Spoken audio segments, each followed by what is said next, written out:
दोस्तों, कुछ स्त्रियां समय से पहले विधवा हो जाती हैं। इसका मुख्य कारण क्या है? दोस्तों, आज की वीडियो में हम यही जानने वाले हैं कि आखिर कुछ स्त्रियां समय से पहले विधवा क्यों हो जाती हैं। उनके विधवा होने के पीछे का रहस्य क्या है।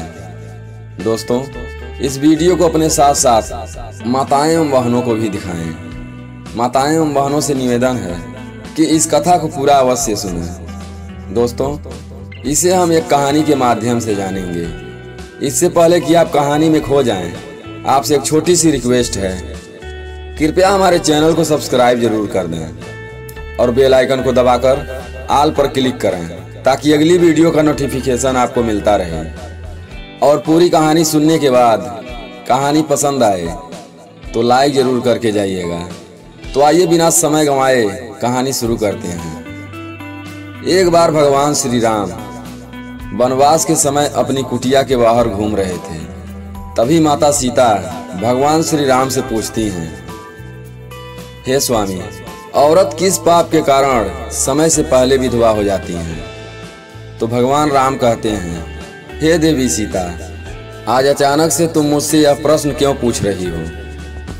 तो माता सीता कहती हैं, प्रभु, आज हमारे मन में एक नहीं तीन प्रश्न उठ रहे हैं।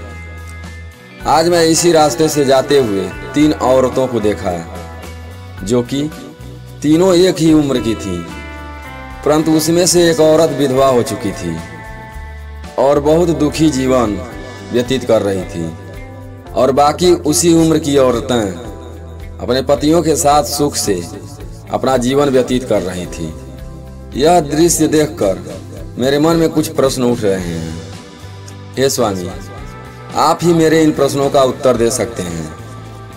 कृपया आप मुझे मेरे प्रश्नों का उत्तर देकर संतुष्ट करें। इस प्रकार माता सीता की बातों को सुनकर भगवान राम कहते हैं, हे सीते, तुम्हारे मन में जो भी प्रश्न उठ रहे हैं निश्चिंत होकर पूछो, मैं तुम्हारे प्रश्नों के उत्तर अवश्य दूंगा।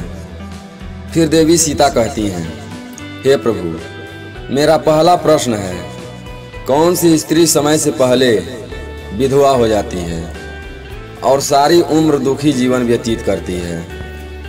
और मेरा दूसरा प्रश्न है, कौन सी स्त्री को जीवन में कभी सुख शांति नहीं मिलती?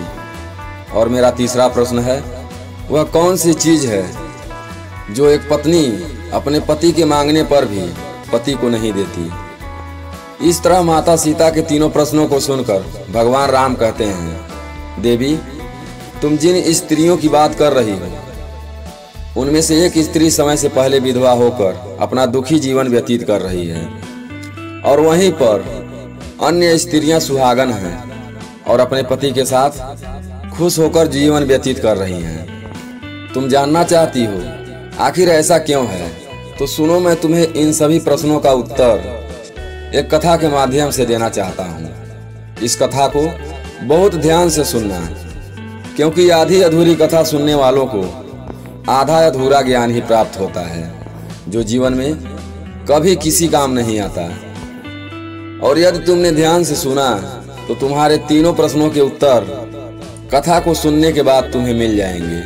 फिर माता सीता कहती हैं, हे स्वामी, मैं आपको वचन देती हूँ कि मैं इस कथा को पूरा सुनूंगी और संसार की समस्त नारियों तक इस कथा को आपके माध्यम से पहुंचाऊंगी।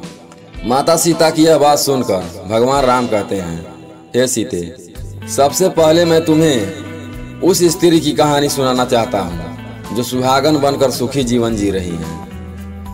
और जिस सुहागन स्त्री की तुम बात कर रही हो वह स्त्री कोई और नहीं बल्कि एक राज्य के राजा की नौकर की पत्नी है। और वह स्त्री जिस नौकर की पत्नी है, उस नौकर को अपनी पत्नी पर पूरा विश्वास है कि मेरी पत्नी एक चरित्रवान और पतिव्रता स्त्री है, जिसकी प्रशंसा वह नगर में सबसे करता रहता है और अपने साथियों से अपनी पत्नी के गुणगान किया करता है। फिर भगवान राम माता सीता से कहते हैं, हे देवी, उस नौकर की पत्नी की चर्चा समस्त नगर में होने लगी। धीरे धीरे फैलते हुए यह बात राजा के दरबार में पहुंच गई, और यह बात सुनकर राजा ने अपने नौकर को बुलाया और उस नौकर से राजा कहने लगे, कि तुम हर किसी से कहते हो कि तुम्हारी पत्नी एक चरित्रवान और पतिव्रता स्त्री है। क्या वास्तव में तुम्हारी पत्नी एक चरित्रवान और पतिव्रता स्त्री है? और क्या तुमको पूरा विश्वास है कि तुम्हारी पत्नी एक पवित्र स्त्री है और तुम्हारे अलावा पराये मर्द को आंख उठाकर भी नहीं देखती? क्या इस बात का कोई सबूत है तुम्हारे पास? राजा की इस बात को सुनकर नौकर कहने लगा, महाराज, मुझे अपनी धर्मपत्नी पर पूरा विश्वास है कि वह एक पतिव्रता स्त्री है और मेरे अलावा वह पराये मर्द को नहीं देखती।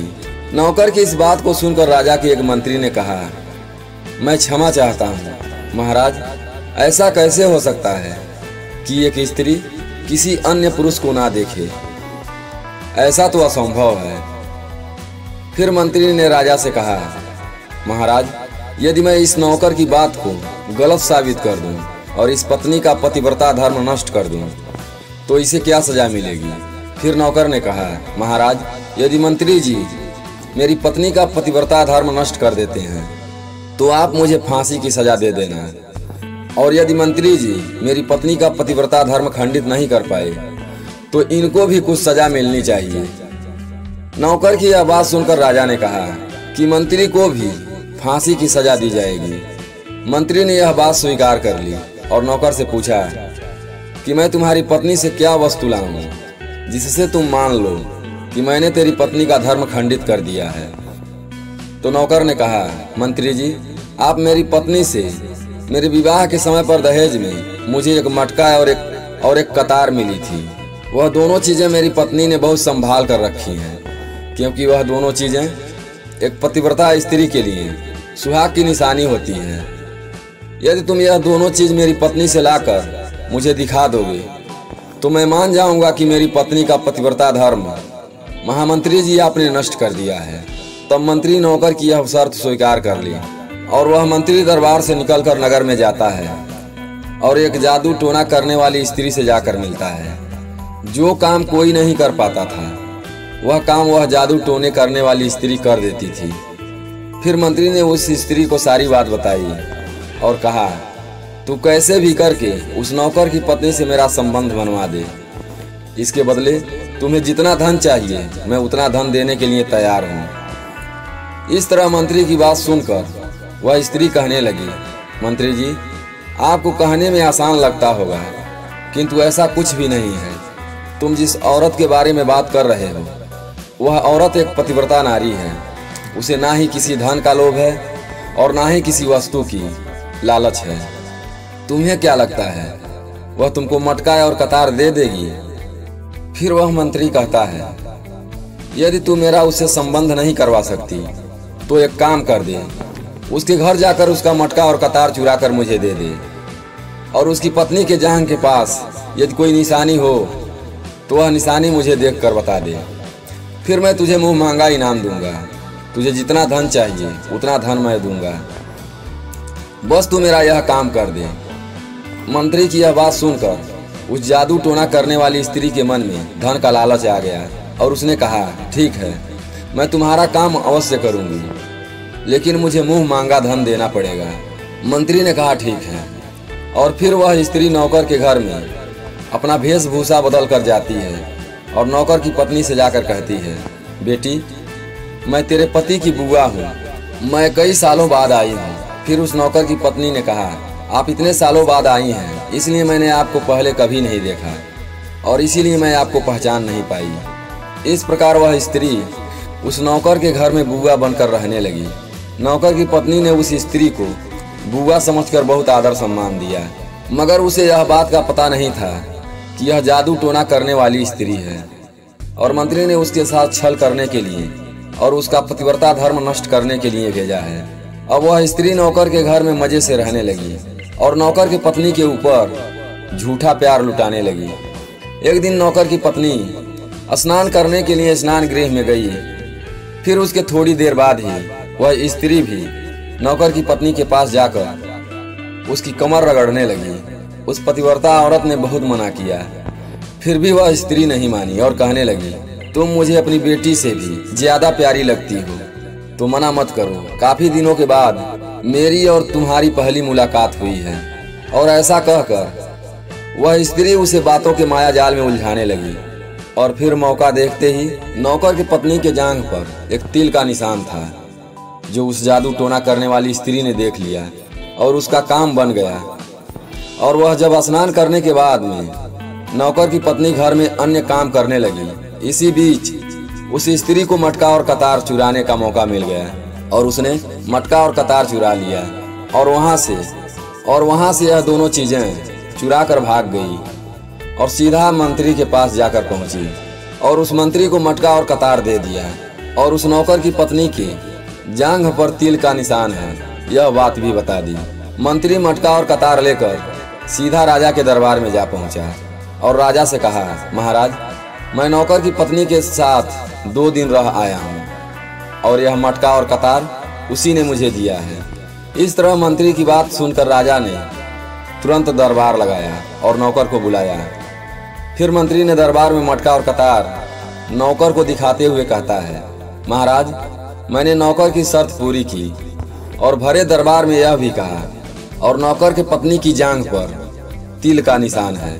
यह बात सुनकर नौकर मान गया कि वास्तव में मेरी पत्नी ने अपना पतिव्रता धर्म पूरी तरह से नष्ट कर लिया है और नौकर का अपनी पत्नी से विश्वास उठ गया। फिर राजा ने शर्त के मुताबिक नौकर को फांसी की सजा सुनाई और 11 दिन बाद फांसी देने का आदेश दिया और कहा कि नौकर को 11 दिन के बाद फांसी पर चढ़ाया जाएगा। अब नौकर की मृत्यु के दिन समीप आने लगे।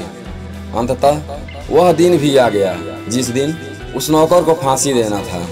जब उसे फांसी के फंदे के पास लाया गया तो उस नौकर से उसकी अंतिम इच्छा पूछी गई। फिर नौकर ने कहा, महाराज, मेरी अंतिम इच्छा यह है कि मैं आखिरी बार अपनी पत्नी से मिलना चाहता हूँ। और इस तरह से राजा ने नौकर को आज्ञा दी कि तुम अपनी पत्नी से मिल सकते हो। फिर नौकर कुछ दिन की इजाज़त लेकर अपने घर गया और अपनी पत्नी से कहने लगा कि तुमने मेरे साथ बहुत बड़ा विश्वासघात किया है, छल किया है। मैंने तुम पर विश्वास करके राजा के सामने मंत्री से ऐसी शर्त लगाई थी और राजा के दरबार में मैंने कहा था कि मेरी पत्नी एक चरित्रवान और पतिव्रता स्त्री है और उसके पतिव्रता धर्म को कोई नष्ट नहीं कर सकता। यदि कोई नष्ट कर देगा तो मुझे फांसी लगा देना। और तुमने पतिव्रता धर्म नष्ट कर दिया, अब मुझे कुछ दिनों के बाद फांसी दे दी जाएगी। तुमने मेरे साथ विश्वासघात किया है। मैंने तुम पर विश्वास करके घर पर अकेला छोड़कर गया था। नौकर की यह बात सुनकर उसकी पत्नी ने उसे उस स्त्री की बात बताई जो उसके पति की बुआ बनकर उसके घर पर आई थी। मगर नौकर को अपनी पत्नी की बातों पर बिल्कुल भी विश्वास नहीं हुआ और नौकर राजा के दरबार में पहुंच गया। फिर राजा किसी कारणवश उस नौकर की फांसी की सजा कुछ दिनों के लिए टाल दिया और उसे कारागार में डलवा दिया। नौकर की पत्नी अपनी पति को निर्दोष साबित करने के लिए राज दरबार में गड़का अर्थात नाचने गाने वाली औरत की वेशभूषा धारण करके पहुंच जाती है और राजा से उनके सम्मुख अपना नृत्य दिखाने की आज्ञा मांगने लगती है। राजा ने स्त्री की सुंदरता देखकर नाचने की आज्ञा दे दी। फिर महल में नौकरों ने उसके नृत्य के लिए व्यवस्था की। फिर उस नौकर की पतिव्रता पत्नी ने जब नाचना शुरू किया तो उसका नाच देखकर राजा बहुत मोहित हुए और फिर राजा ने कहा, मैं तुम्हारे नृत्य से बहुत प्रसन्न हूँ। मांगो जो कुछ भी मांगना है, मांगो जो कुछ भी मांगना है। जो भी चीज़ तुम मांगोगी मैं तुम्हें अवश्य दूंगा। उस नौकर की पत्नी ने कहा, महाराज, आपकी सभा में एक चोर है जिसने मेरी सोने की अंगूठी चुराई है और उसे फांसी की सजा दे दीजिए। यह बात सुनकर राजा ने कहा, ठीक है, बताओ मेरे दरबार में तुम्हारा चोर कौन है, मैं उसको फांसी की सजा जरूर दूंगा। और फिर उस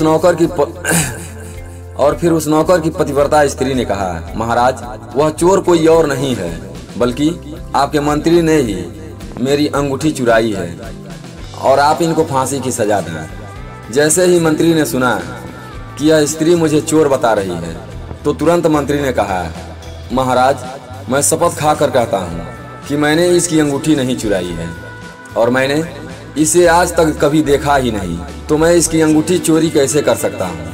मैंने आज तक इसकी शक्ल तक नहीं देखी है, आज पहली बार मैं इसकी शक्ल देख रहा हूँ। जैसे ही मंत्री ने कहा, मैंने इस स्त्री की आज तक शक्ल ही नहीं देखी है, तो वह पतिव्रता औरत अपने वास्तविक वेशभूषा में आ गई और कहने लगी, महाराज, इस मंत्री ने मुझे पहले कभी देखा ही नहीं, तो आप इससे यह पूछो कि यह मटका और कतार कहाँ से लाया है। और मैं उसी नौकर की पत्नी हूँ जो आपके यहाँ नौकरी करता है, और आप मेरे निर्दोष पति को फांसी पर चढ़ाने वाले हैं। इसलिए मुझे यहाँ इस गणिका की वेशभूषा में आपके दरबार में आना पड़ा। मैं आपको इस मंत्री की पूरी सच्चाई सुनाती हूँ। यह जो आपका मंत्री है, इसने मेरे पास एक जादू टोना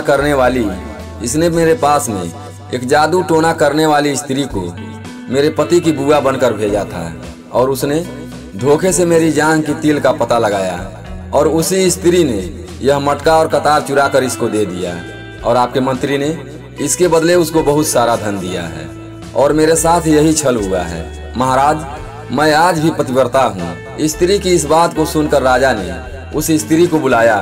फिर उस स्त्री ने राजा के डर से मंत्री की सारी सच्चाई राजा को बता दी, जिससे राजा ने उस नौकर को अपनी कैद से रिहा कर दिया और उसकी जगह पर मंत्री को फांसी पर चढ़ा दिया।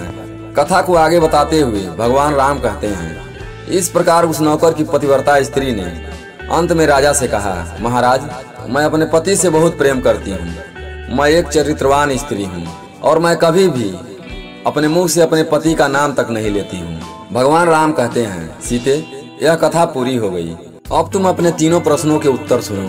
तुम्हारा पहला प्रश्न था, कौन सी स्त्री समय से पहले विधवा हो जाती है? तो जो स्त्रियां अपने मुख से अपने पति का नाम लेती हैं और उनको हमेशा नाम से ही बुलाती हैं, वे स्त्रियां समय से पहले ही विधवा हो जाती हैं और बिना पति के दुखी जीवन व्यतीत करती हैं। क्योंकि यदि कोई स्त्री अपने पति का नाम मुंह से लेती हैं तो पति की उम्र कम हो जाती है और समय से पहले ही उस स्त्री के पति की मृत्यु हो जाती है, और वह स्त्री समय से पहले विधवा होकर एक दुखी जीवन व्यतीत करती है। बस यही कारण है कि तुम जिन स्त्रियों की बातें कर रही थी, उनमें से एक स्त्री विधवा इसी कारण से हुई है, और उनमें से एक नौकर की पत्नी थी जो पतिव्रता स्त्री थी।